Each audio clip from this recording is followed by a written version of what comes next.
নমস্কার বন্ধুরা, কেমন আছো সবাই? তোমরা আশা করি তোমরা খুবই ভালো আছো আর আমি খুব ভালো আছি।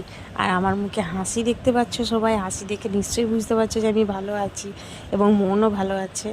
আমি এখন যাচ্ছি আমার বাপের বাড়ি, সেখানে আমাদের ধর্মরাজ পুজো, তো সেই উপলক্ষে আমি যাচ্ছি।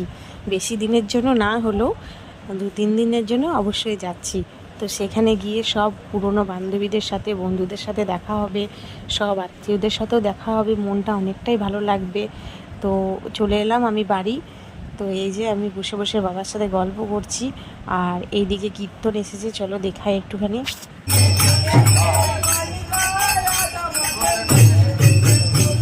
তো রোজ সন্ধেবেলায় কীর্তন বেরোই, আজকেও যেমন বেরোলো সেই একটুখানি দেখিয়ে দিলাম। আর এই যে আমার ডিনার কমপ্লিট করে আমরা ছাদে চলে এসেছি। একটুখানি ছাদে হাওয়া মধ্যে বসে আমরা সবাই মিলে গল্প করছি। তো চলো, তো আমাদের খাওয়া দাওয়া হয়ে গেছে। এখন এই যে সামনে চাঁদ, আর ছাদে আমরা সবাই মিলে গল্প করছি। বাবা আছে, মা আছে, বাবু আছে। বাবু এই যে বাবাই, তো সবাই মিলে আমরা গল্প করছি। তো চলো, আজকের মতো ভিডিওটা এখানেই শেষ করছি। সবাই খুব ভালো থাকবে, সুস্থ থাকবে। Tata, bye bye, good night.